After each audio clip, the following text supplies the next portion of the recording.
September 20th edition of AM Sports Live is now on the air. Hello there, everybody. I'm Andrew Goldstein, and welcome to AM Sports Live.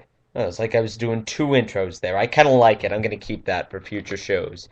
Anyways, you may have heard, actually, I don't know how you could have heard, that Matt Markow will not be a regular host on this program anymore. He has a lot of work to do around colleges and schoolwork and basically all the stuff that goes with being a high school senior that he just doesn't have time to do the show anymore.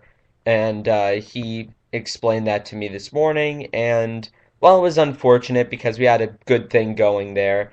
I guess it's for the best because he wouldn't have had the time to do it on a regular basis. Scheduling would have been a nightmare, etc., etc.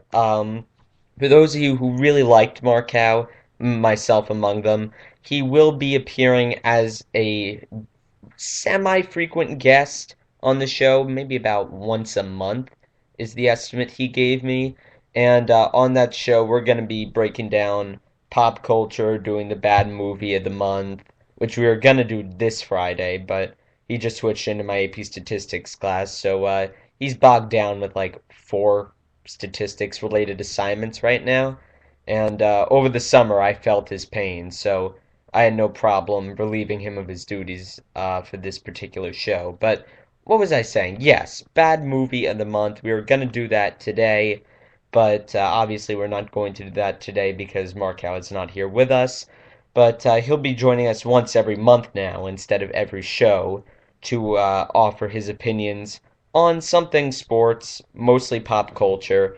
And if you thought the pop culture content was a little bit lacking in the last couple of weeks before this, then you're going to see a pretty big drop off now that Markow is gone because he was the pop culture czar. And I am a pop culture, well, know nothing might be a little bit too strong, but I'd say I'm a novice in the pop culture department. He was really the driving force behind what was going to be some of our better content on that end. So, with my co-host gone on a show-to-show basis, the question becomes, how does the show continue? Well, I want it to continue because this thing does have an audience. It's very small, but it does have an audience, and I have fun doing it, and I don't want to give it up. So, here's what I was thinking.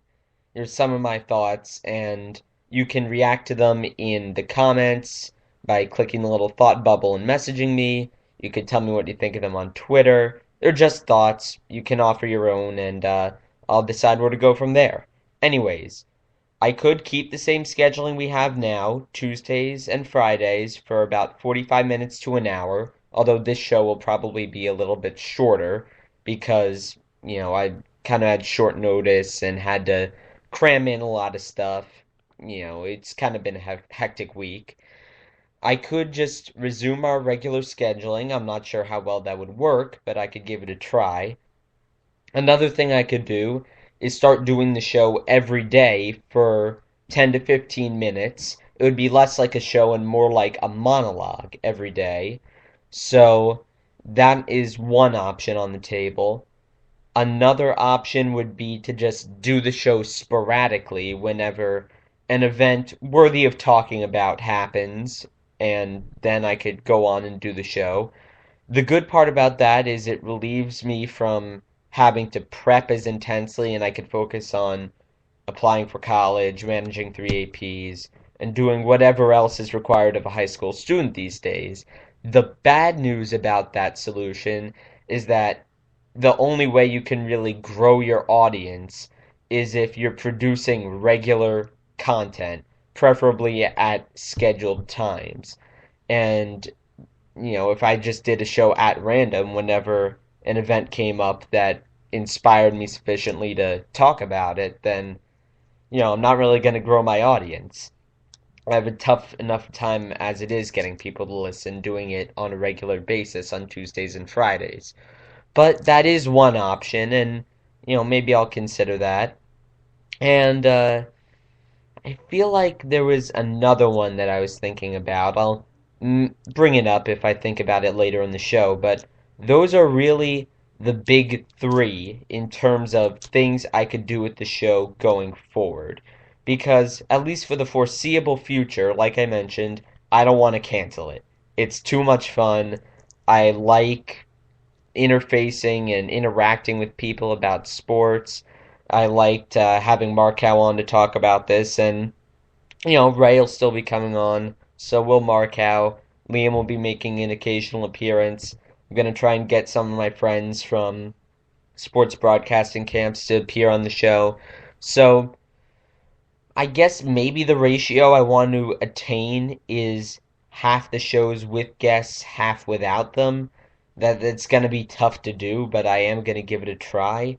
So, I really, long story short, I really don't know where the show goes from here, but it is going to go somewhere. It is not going to die, at least for the foreseeable future.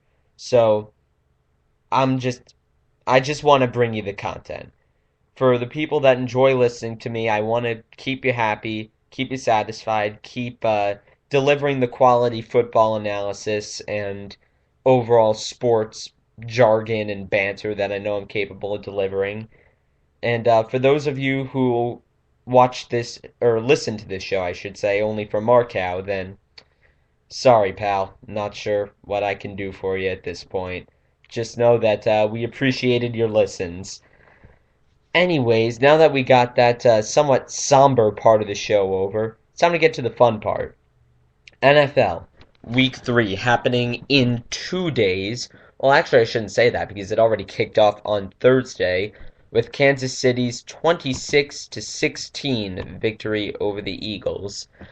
And I gotta say, Philadelphia looked awful in that game. I talked about this with Markow on Tuesday. It's possible that in Week 1 the Redskins' defense was just completely terrible and it made the Eagles look much better than they were. I don't want to leap to that conclusion because A, it's boring. It's much more fun to assume that the Eagles have the next best thing, the next trend in the offensive evolution in football. But it is entirely possible that the Redskins just couldn't cover anybody. They couldn't stop the run. They were getting beaten at the line of scrimmage. And we mistook the Eagles and Chip Kelly's innovation as the main headline, whereas the main headline actually was Redskins defense is awful. And I think that as of right now, it's not unfair to assume that the Redskins inflated the Eagles' stock a little bit after week 1 because they just looked completely out of sorts for almost the entire game on Thursday. 4 turnovers in the first half. Michael Vick threw an interception or two, had a fumble or two. The Eagles' offense just never really got clicking. And actually, you saw this with their San Diego game in week 2, where the Chargers actually ended up running 20 more plays total than did the Eagles. And part of that is because the Eagles were scoring quickly, but I feel like it's a concern that it happened 2 weeks in a row. And the Eagles defense, which had been getting a lot of criticism through the first 2 weeks, I think did a very, very good job last night of standing tall when the offense was basically screwing things up. So, good win for Kansas City. They go to 3 and 0. Whoever imagined that? Andy Reid going 3 and 0 by coming back to Philly and beating the Eagles. That's probably one of the biggest storylines, if not the biggest storyline of the season so far. And if you'll excuse me here, I have to cough for a second. All right, there we go. Just had this scratchy throat all of a sudden. I got to start drinking some more water.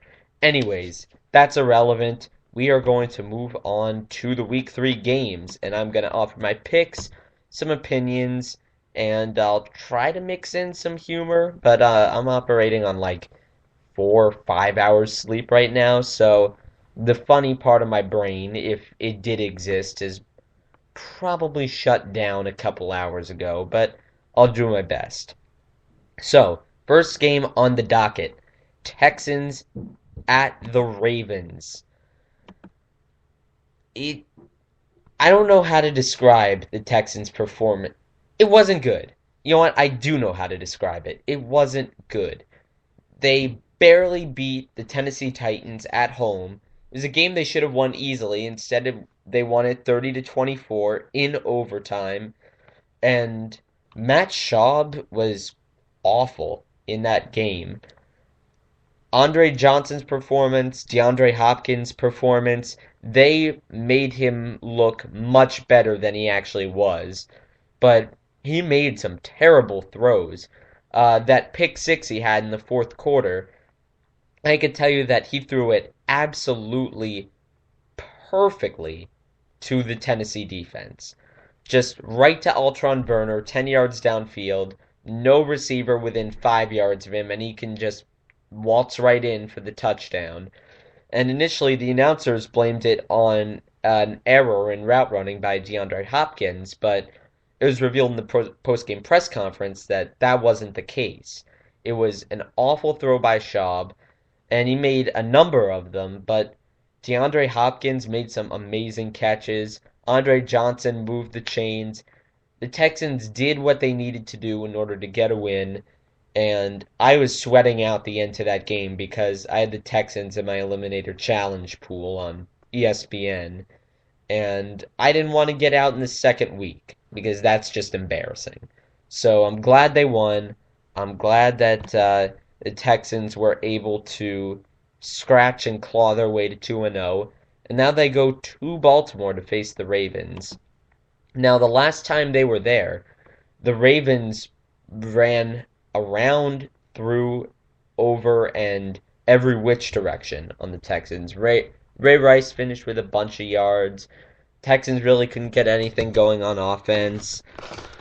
But it's really tough to pick this game because I don't like either team necessarily. I mean, the Ravens were held to 14, 17 points, something like that, by the Cleveland Browns last week.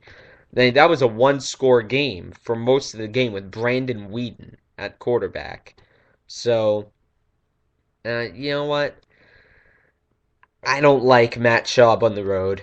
I can't do it. I'm going with Baltimore. So that's Baltimore in week one. First week one game. Let's go to number two. Oh, Giants at the Panthers. This is a good one. Eli Manning, in the last 3 or 4 years, I believe has the highest number of fourth quarter comebacks and game winning touchdown drives. And since Cam Newton and Ron Rivera have arrived at the Panthers facility and began to quote unquote reshape and rebuild the Panthers franchise, they have blown 10 fourth quarter leads, the highest in the league by far over a 3 year span.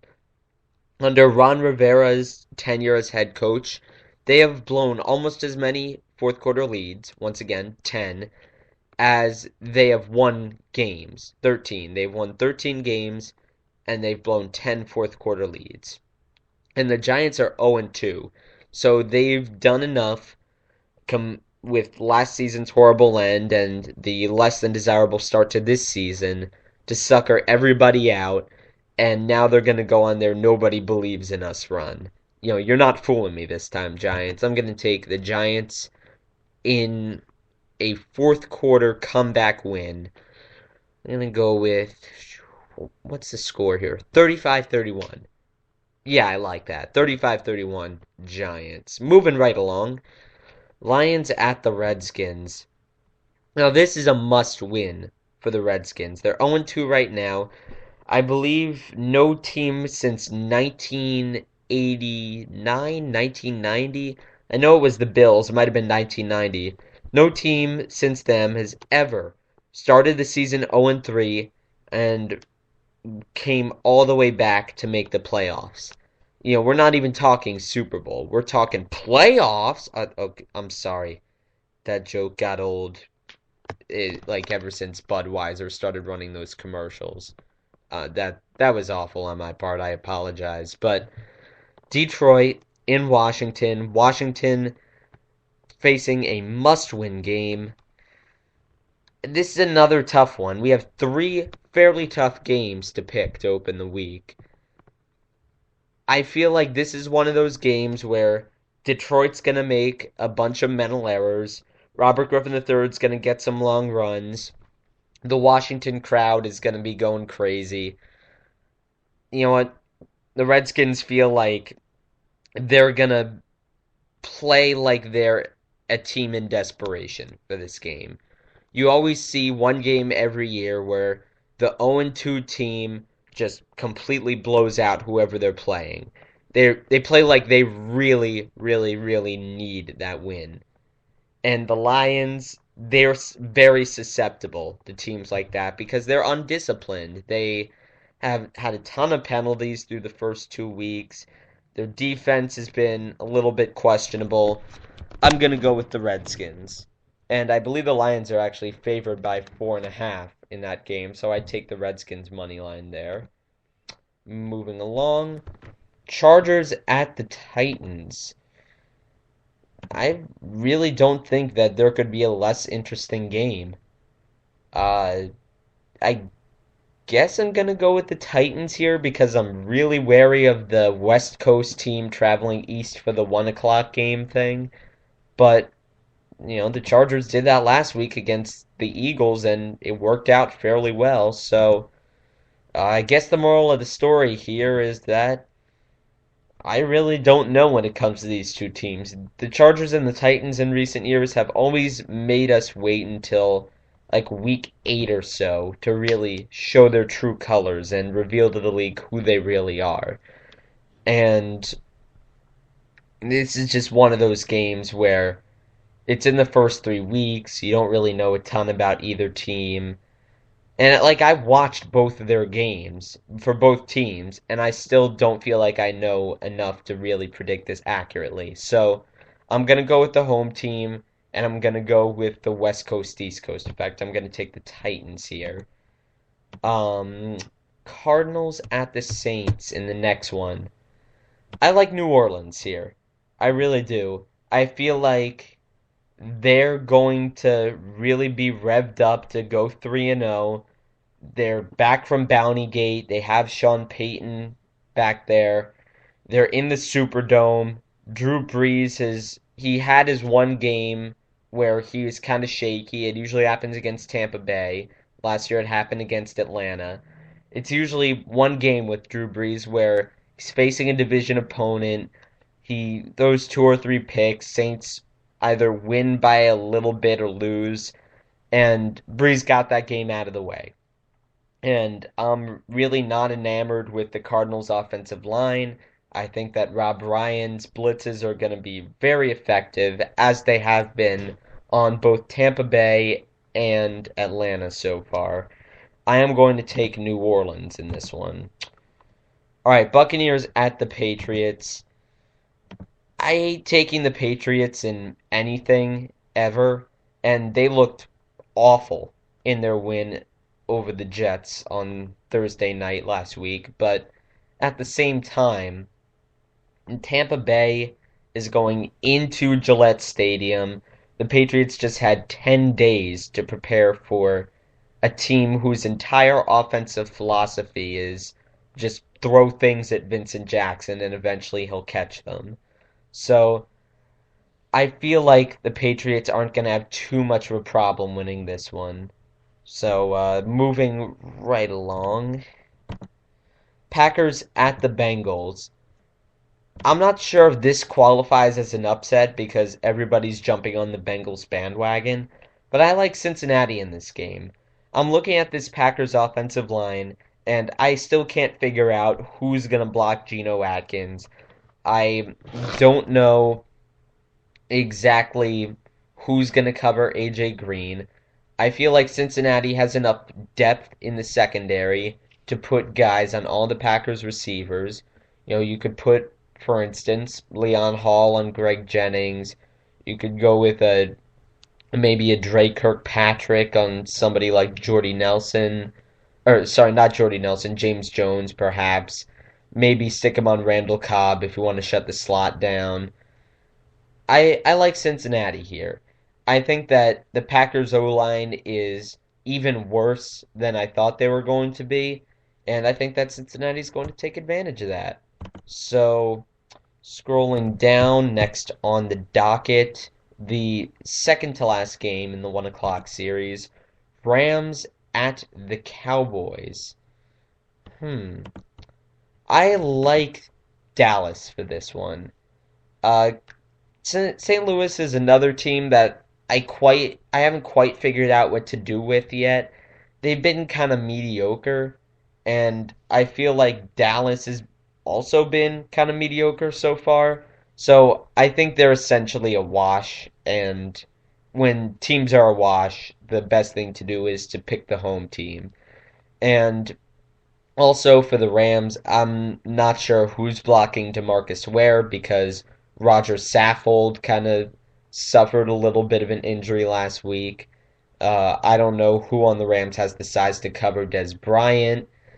I feel like there are just too many mismatches there for the Cowboys to lose. I think they're going to win this one. They're going to run the record to 2-1, and really the Cowboys should count themselves as very lucky because the rest of the NFC East is just begging to hand them that division. You got the Eagles kind of sliding after a fast start. The Giants are 0-2 and seem to have nobody at running back. The Redskins are 0-2. I mean, if ever there were a year for the Cowboys to win the division, this is it. And then we have the last of our 1 p.m. games, Browns at the Vikings. Now, let me say a few things about the Trent Richardson trade. Is for those of you who haven't been paying attention to the league over the last week or so, sorry, just had to let out another cough there. Really, like I said, I really should have drank a little bit of water, perhaps some Gatorade, perhaps some nice, calm, refreshing iced tea before I sit down to do these broadcasts. But hey, hindsight is 2020. I'll know for next time. Anyways, what was I talking about? Oh yeah, Trent Richardson trade. Trent Richardson traded to the Colts. Browns get a first round pick in return. I feel like the Browns are mortgaging their chance at winning this year to build for the future. And while that might not necessarily be the greatest thing from a personal standpoint for me, because I picked the Browns to be my AFC sleeper this year, and I'm standing by that for now. I feel like the GM, Michael Lombardi, realized that he wasn't going to win with Brandon Weeden at quarterback. He wasn't going to win with just handing the ball off to Trent Richardson 370, 380 times and just wearing him down. But at the same time, he realized that he had pieces to build around. You got Paul Kruger, you got Joe Hayden, Atiba Rubin, Joe Thomas. You can win games with these guys. Can you win a lot of games? No, probably not. Can you go to the Super Bowl with them as your feature marquee players? Once again, probably not. But there's a foundation there. So I feel like what he's doing is he's just kind of unloading all of the last vestiges of the previous GM. GMs never like to play with players that were the picks of the people before them, if that makes any sense. And you see a similar process going on with the Jets right now, where once John Idzik took over as the GM, he began purging the roster of a lot of the key players that Mike Tannenbaum brought on board, and then he started picking his own guys. And I feel like that's part of what Lombardi's doing here. So it's not good for my sleeper pick, but ultimately I think it was a very savvy move. And as for the Colts, the the Richardson trade was a very, very critical thing for them to nail down. Because part of the reason why Andrew Luck had to throw it 50 times per game, and part of the reason why Andrew Luck had to keep leading these ridiculous drives to win in the fourth quarter, was that he couldn't hand it off to anybody. And it's a problem when you need to hold on to a lead and move chains, and you don't have anybody who can do that. And it's a problem when it's a better option to be predictable and have your quarterback just chuck it downfield 45, 50 times per game than it is to hand it off to your starting running back. And that's the situation that the Colts were operating under for the last year or so, and it's not workable. So Trent Richardson gives them a bruiser. It gives them a sustainable way of getting into the end zone from 2 yards out, 3 yards out. It gives them continuity at the position for 6 or 7 years beyond this one. I like the move for them. I feel like this is a piece that they needed to have. And as for Lombardi's choice of team for the trade, I feel like he figured the Colts have a pretty bad defense, a pretty deplorable offensive line. Just, they're not there yet. So, how can I get a high draft pick for Richardson? Well, trade them to the team that needs a running back, that's looking to win now, and who isn't quite good enough to win now. And the Colts fit all three bullet points on that list. So I feel like the pick could end up being in the first half of the draft. I even feel like it could end up being a top 10 pick. So that's my outlook on the Trent Richardson trade. I feel like it was a win-win for both sides, and I feel like that both teams will be better because the trade happened. Anyways, let's get back to the Cleveland Browns game. Browns at Vikings. Like I mentioned, I'm saying a sweet goodnight to my AFC sleeper pick for the second straight year. Although I suppose there's still time, but Brian Hoyer is going on the road into Minnesota. Both teams at 0-2. Once again, no team has made the playoffs after suffering an 0-3 start since 1990. I like the Vikings for this one. I feel like this is the game where Adrian Peterson finally goes off in earnest because a lot of people who are only looking at the fantasy scoreboards for the first week and not the actual one would have thought that he submitted a pretty solid performance in week one. But Detroit actually held him to negative yardage if you take out his 75, 76-yard touchdown run. Negative yardage or at least single digit yardage. So, draw your own conclusions from that. It I feel like this is the game where Adrian Peterson kind of returns to form, if you will. So, I'm going to take the Vikings, if only because I'm not sure I can envision a playoff team last year with arguably the best player in the league falling at home to the Browns to go 0-3. I just don't think it's going to happen. So, we have now moved into the 4 o'clock games. Falcons at the Dolphins. I feel like even though the Dolphins have started out well, it's a little bit smoke and mirrors with them, I feel. They've beaten a Browns team starting Brandon Weeden at quarterback, and they've beaten a Colts team that had absolutely no defense, and that they could just hammer away at and along the offensive line. So I'm not sure what to think about Miami yet. I'm still gonna hold true to my preseason prediction that they're gonna go about 7-9 or 8-8. But this week would go a long way towards changing my mind if they won the game. I feel like if they can prove themselves, if they can beat Atlanta, especially at home, then, I'm willing to talk about the Miami Dolphins being a serious contender for the AFC East crown. But I at least need to see a good game from them against Atlanta. This is their first real test. And I feel like they're going to hang with Atlanta for a while. I feel like Cameron Wake's going to get in the backfield, create some havoc. Maybe, Ryan Tannehill will be able to hook up with Anthony Fasano to move some chains.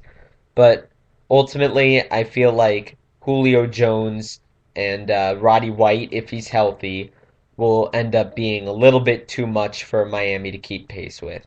I'm going to go Atlanta by 6 or 7 points here. All right. Next game up, my favorite team's game, Bills at the Jets. It's inconceivable to me that this is a game where the winning team will go 2-1 because the Jets certainly don't deserve to go 2-1, and the Bills, nobody ever would have predicted that they'd be in this position, and they could just as easily be 0-2 instead of 1-1 right now. But on the other hand, they could just as easily be 2-0. It all depends on, whether Steven Gostkowski's field goal goes through or misses, or whether Luke Kuechly is called on that pass interference penalty last week that had absolutely nothing to do with the play. And if you haven't seen that play, I'd recommend that you go back and watch it because it was probably one of the most pivotal moments of the early games last week. But this will be the first time the Jets' run defense really faces an explosive backfield. Doug Martin, he's kind of fallen into a sophomore slump. And until he shows us a really good game, I'm not going to count him in week 1. In week 2, I had Stevan Ridley, and the Patriots just had absolutely no trust in him. He hasn't been running the same way he was last year. I feel like this is the first time all year that the Jets are going to see a guy like C.J. Spiller who can outrun the entire defense, who can stretch the field horizontally, who can maybe swing out and catch a screen pass and take it the distance. I'm nervous, to say the least. And I don't know how D. Milliner is going to hold up against a guy like Stevie Johnson. I mean, he did so poorly in coverage against the Patriots that they ended up benching him in the third or fourth quarter. So, yeah, I'm nervous for this game. But on the other hand, you have E.J. Manuel, a rookie quarterback for the Bills, going on the road in a divisional game. And he's overdue for a bad game. And I'm just a shameless, shameless Jets fan. So, you know what? I'm going to let my personal rooting interest influence my pick here. I'm going to go with the Jets.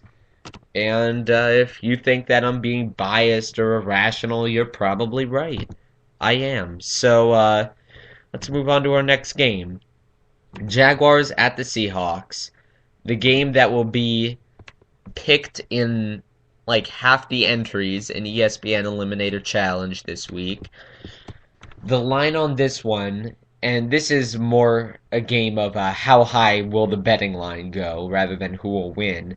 Last I checked, it was Tuesday or Wednesday, and the line was already at 19.5. Seattle minus 19.5. So this is one of those rare instances where you have probably the best team in the league, although you can make a very solid case for Denver. I'd argue that Seattle's second best right now and Denver's the best, but a very, very good team, second best in the league, probably would be the best if Peyton Manning and the Broncos weren't rampaging through the league, facing a historically awful Jaguars team. I mean, I thought watching the Jets on offense was brutal, and then I caught the highlights of the Raiders-Jaguars game, and it almost made me want to dry heave. I mean, just blown assignments, misrun routes, bad reads. It was just an offensive nightmare. And I say offensive has two meanings in this case. Offensive nightmare because it happened on offense, and offensive nightmare because it offended me as a football fan deeply how poorly they were performing. I was just sitting there with my mouth agape, just completely blown away that professional football players can play this bad on offense. So, if you were looking for yet another person, to completely crap all over the Jaguars season, then, you found him. Seahawks by 24 points.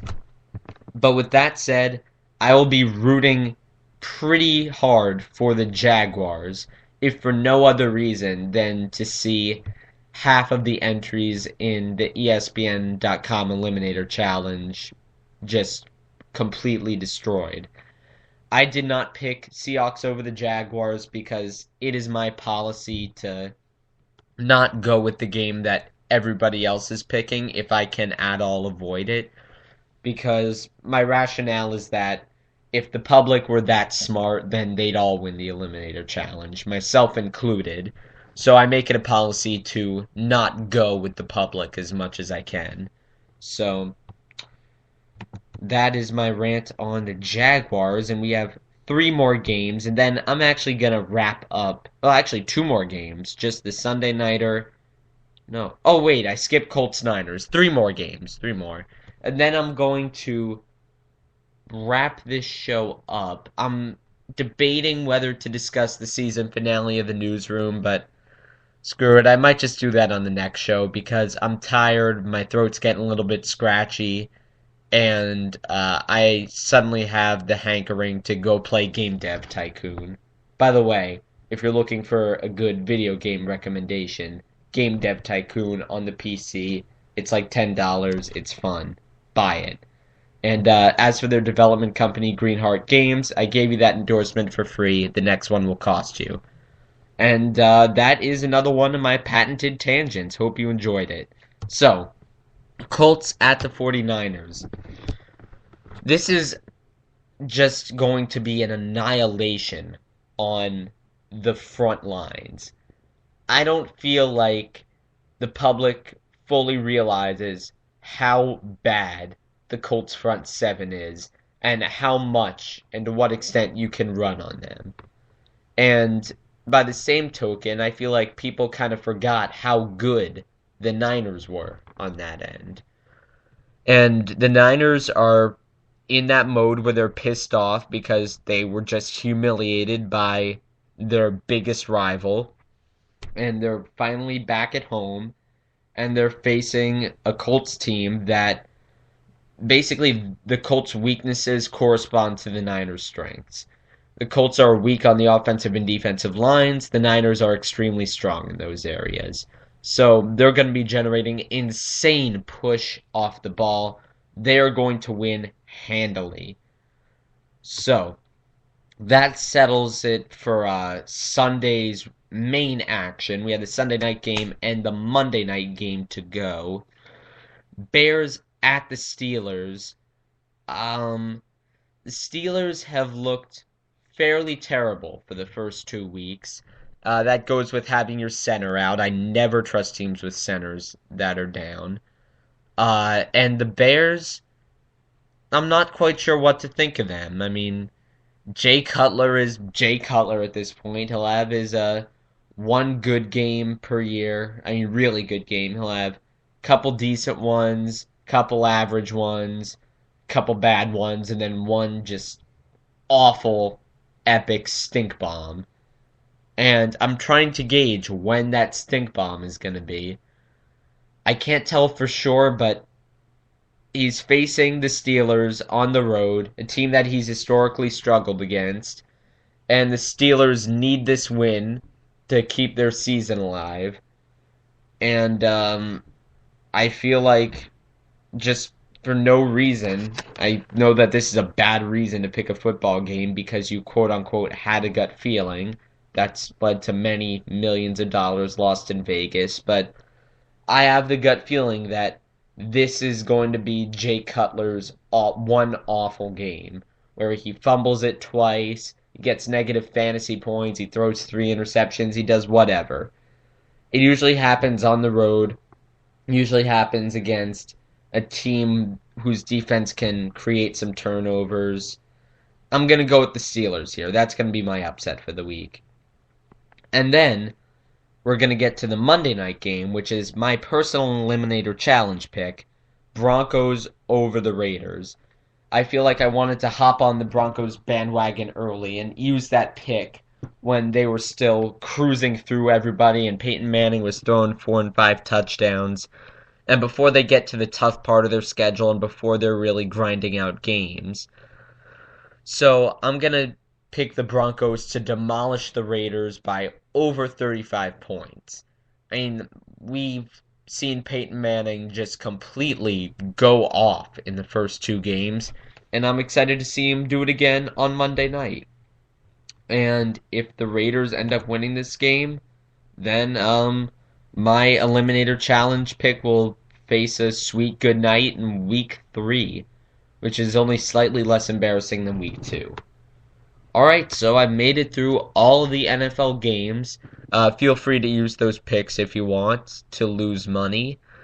And that'll pretty much do it for this episode. Oh, before I go, make sure to follow us on Facebook at AM Sports Live, Twitter at AM Sports Live 1.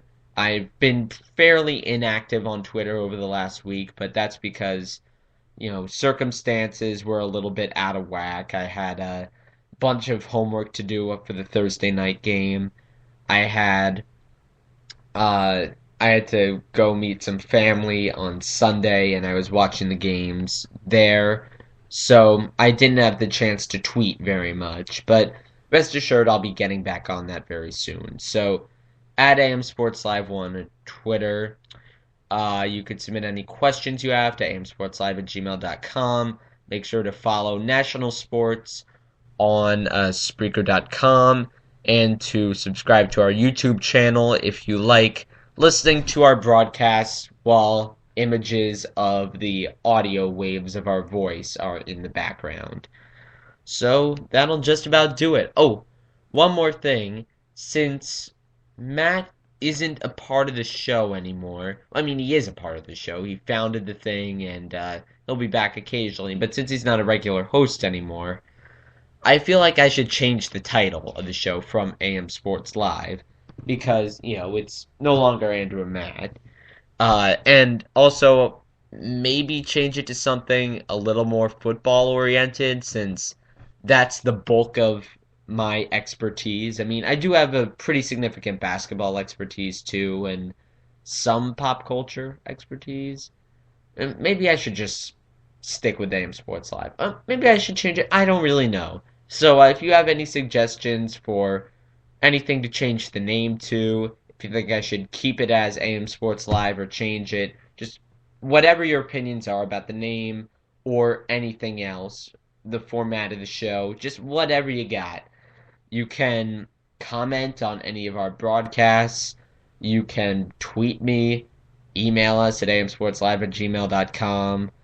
Or regardless of whether you choose to interact with me or not, just, keep listening to the show because it's not going anywhere. I'm gonna keep doing these things for as long as I can, or at least until I go off to college.